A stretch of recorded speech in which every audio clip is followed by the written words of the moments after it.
sahabat pengabdi LMS dimanapun Anda berada, salam pendidikan. Bersama Pak Tani mencari jerami, pulang-pulang kena vertigo. Kembali lagi bersama kami PPG Prajabatan Universitas Muhammadiyah Purwokerto. Dalam video kali ini kami akan memaparkan tugas hasil diskusi pada mata kuliah perancangan dan pengembangan kurikulum topik 7, yakni problematika understanding by design terhadap peserta didik. Kami perkenalkan terlebih dahulu anggota dari kelompok kami. Yang pertama ada Mbak Dede Yuliarti. Halo Mbak Dede. Ada Mas Bangkit Faisal, ada saya sendiri Dwi Adi Wahyudi, dan ada saudara kita semua Bung Rizky Faujan Mustafa. Baik sahabat pengabdi LMS dimanapun Anda berada, untuk lebih jelasnya silakan simak paparan video berikut ini. Baik, untuk mengawali pembahasan pada demonstrasi kontekstual topik 7, problematika dan evaluasi implementasi understanding by design, tentunya kita harus mulai dari latar belakang terlebih dahulu. Sebagai peserta didik, perubahan kurikulum tentunya terjadi secara sistematis, sesuai dengan perkembangan zaman dan teknologi. Lembaga sekolah seringkali merubah beberapa kebijakan sesuai dengan peraturan yang terbaru dan disesuaikan dengan kondisi lembaga sekolah. Beberapa perubahan dimulai dari kurikulum 2013, kemudian sekarang menjadi kurikulum darurat karena terjadi COVID-19, lalu yang terbaru ini yang sudah diresmikan menjadi kurikulum merdeka.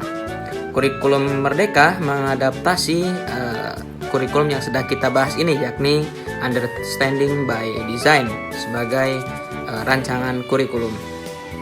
Persamaan keduanya tentunya terlihat dari tujuan yang ingin dicapai dengan kurikulum yang telah dirumuskan dalam bentuk pencapaian pembelajaran sebagai desired goal atau tujuan akhir dari pembelajaran.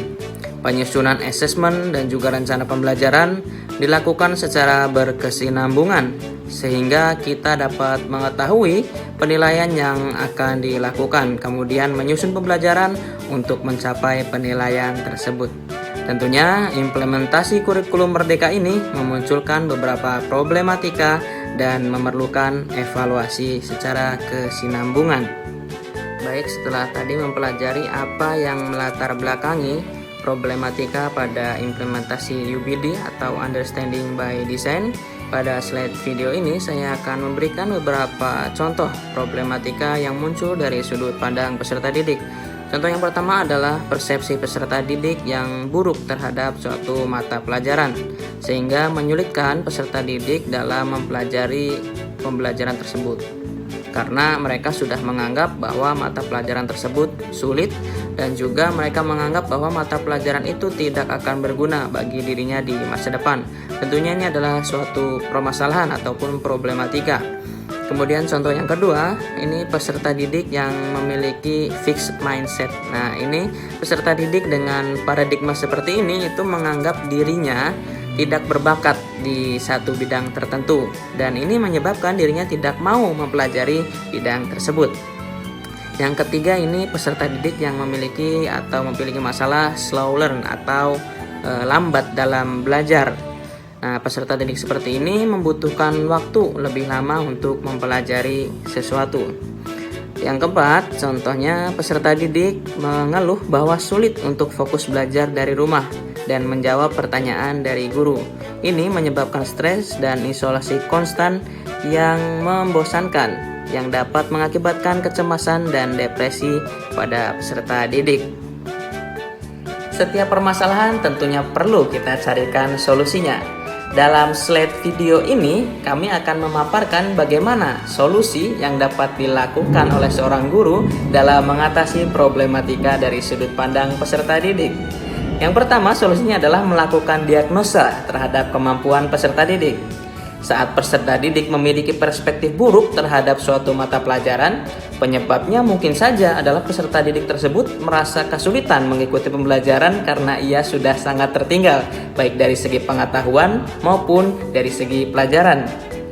Jika guru mengetahui kemampuan peserta didik dari awal melalui tes diagnosa, guru akan mengetahui awal kesulitan peserta didik dan dapat memandu peserta didik tersebut belajar dari titik tersebut. Untuk solusi yang kedua, seorang guru bisa menanamkan pola pikir berkembang atau grow mindset kepada peserta didik. Guru menjelaskan fakta-fakta mengenai bahwa otak manusia itu memiliki kelenturan dalam berkembang. Kecerdasan kita akan meningkat dan dapat dikembangkan jika kita mengetahui bagaimana cara yang tepat untuk mengembangkannya. Ya, untuk solusi yang ketiga, kita sebagai seorang guru bisa menyusun pembelajaran yang kontekstual. Loh, kenapa kok harus pembelajaran yang kontekstual?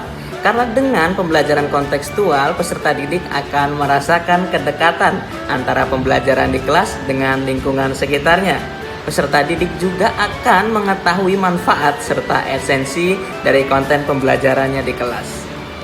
Selanjutnya, kita sebagai seorang guru juga bisa menyesuaikan pembelajaran dengan kesiapan, karakter, serta gaya belajar peserta didik. Kondisi ini tentunya akan menyenangkan bagi peserta didik.